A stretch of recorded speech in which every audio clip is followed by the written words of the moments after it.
You are sitting in a crowded room. A mildly sad commercial plays on a screen. You feel a sudden prickle behind your eyes. A familiar lump forms in your throat. You look down quickly. You blink hard to stop the water from pooling. Why does this happen to you so easily? You try your hardest to hold it back, feeling a wave of embarrassment wash over you. You tell yourself to be strong. You apologize if a single tear manages to escape. You have been conditioned to believe that this physiological reaction is a sign of profound weakness. But the real answer is far stranger. Crying easily is not a glitch in your emotional regulation. It is not a symptom of fragility. It is actually a highly advanced evolutionary mechanism. To understand what is happening inside your head, you have to look past the cultural stigma. You have to look at the raw biology. Your eyes are constantly producing moisture. This is a basic function of your biology. Every time you blink, you spread a thin layer of fluid over your cornea. These are called basal tears. They keep your eyes from drying out and turning to dust. If a gust of wind blows smoke or a speck of dirt into your eye, a different system activates.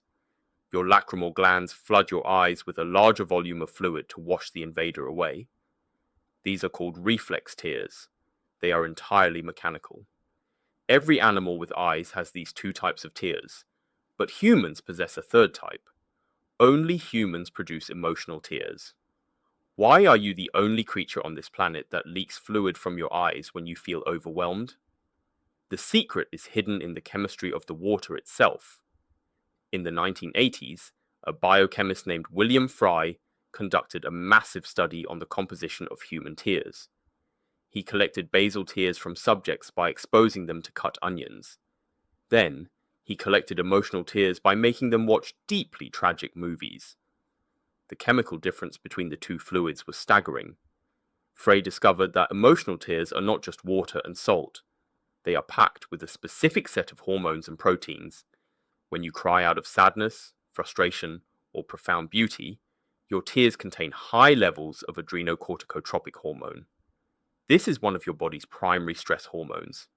Your tears also contain leucine and enkephalin, an endorphin that acts as a natural painkiller. What does this chemical breakdown actually mean for your brain? It means that when you cry, you are not breaking down. You are literally weeping out stress. You are excreting cortisol and toxic chemical buildup directly through your tear ducts. People who cry easily are highly efficient at this biological purge. When you feel a sudden surge of overwhelming emotion, your amygdala acts like an alarm system.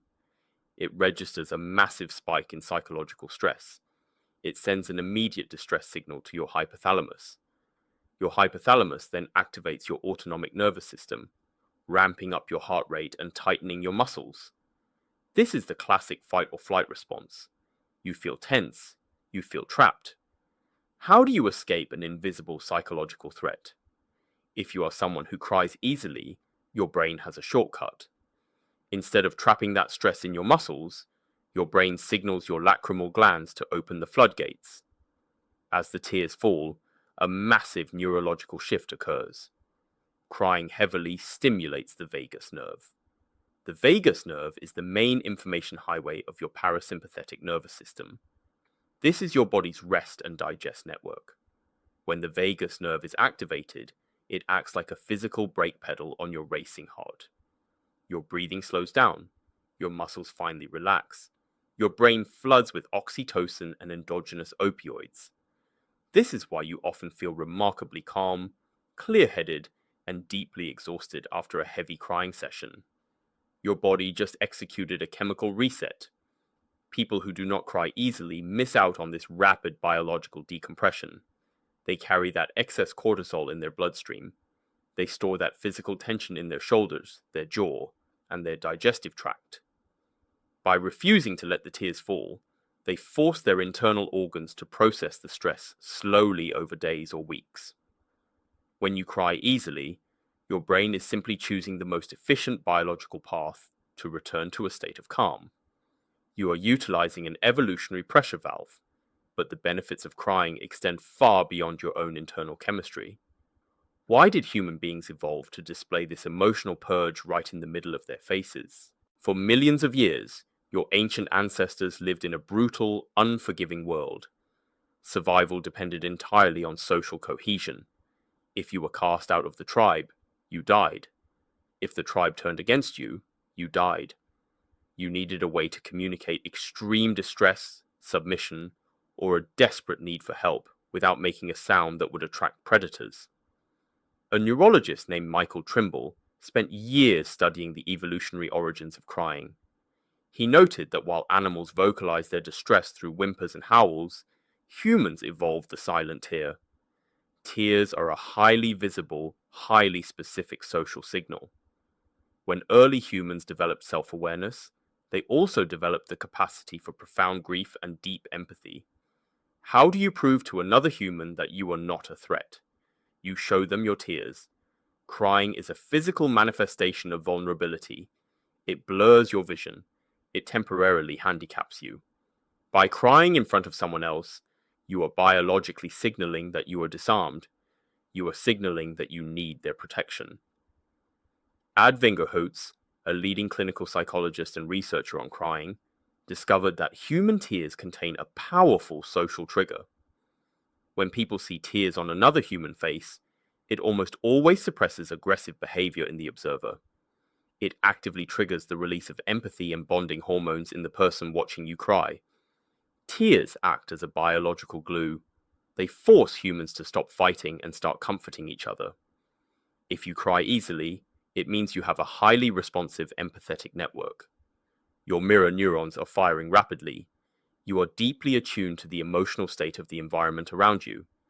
When you watch a movie and start crying over a fictional character, your brain is demonstrating its immense capacity for connection.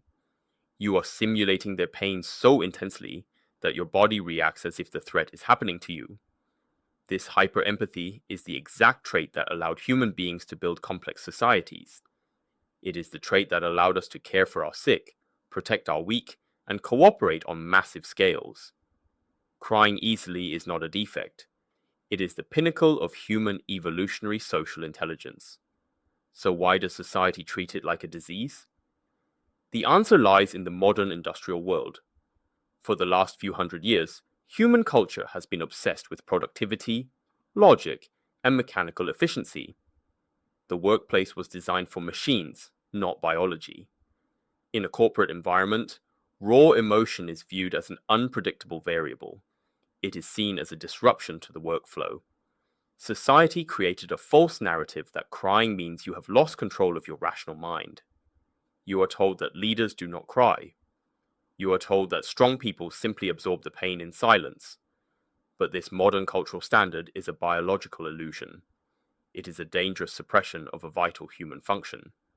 Suppressing your tears requires a massive amount of cognitive energy. When you try to stop yourself from crying, you have to actively fight your own autonomic nervous system. You increase your heart rate even further. You spike your blood pressure. You trap the stress hormones inside your body, turning a brief emotional response into prolonged physical anxiety. You are essentially poisoning your own system to maintain a socially acceptable facade. People who cry easily are often categorized as highly sensitive people. This term is usually meant as an insult. It implies that you are too fragile for the real world. But what if the opposite is true? What if high sensitivity is an evolutionary superpower? Highly sensitive people process sensory and emotional data at a much deeper level than the average person. Your brain is a high-performance antenna. You notice subtle shifts in tone. You read micro-expressions on people's faces. You feel the emotional weight of a room the moment you walk through the door.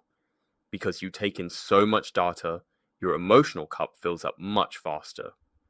Crying easily is just your brain's way of emptying the cup so it can keep processing information. You are not weak for crying. You are operating at a higher emotional frequency, and your body requires a faster cooling system. Think about the physical toll of holding it all in. Studies show that individuals who constantly repress their emotional tears are at a significantly higher risk for cardiovascular disease, hypertension, and severe immune system suppression. Emotional repression is a slow, silent killer. Your body keeps the score. By refusing to cry, you are not eliminating the emotion. You are just forcing your heart and your gut to carry the burden instead of your tear ducts. When you allow yourself to cry easily, you are engaging in profound self-preservation. You are protecting your physical health by respecting your biological design. There is a strange and beautiful irony to all of this.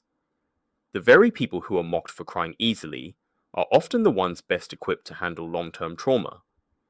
Because they do not let the pressure build up to catastrophic levels, they recover from sudden shocks much faster. They feel the pain intensely, they process it physically, and then they move forward. They are resilient precisely because they are vulnerable. The next time you are sitting in a crowded room and you feel that wave of emotion wash over you, do not fight it. Do not feel ashamed of the water welling up in your eyes. You are not failing to hold it together. You are witnessing millions of years of evolutionary genius working perfectly. You are executing a complex chemical purge that keeps your brain healthy and your heart functional. You are displaying the highest form of human empathy. You are sitting in a crowded room. A mildly sad commercial plays on a screen. You feel a sudden prickle behind your eyes. A familiar lump forms in your throat. And this time, you let the tears fall.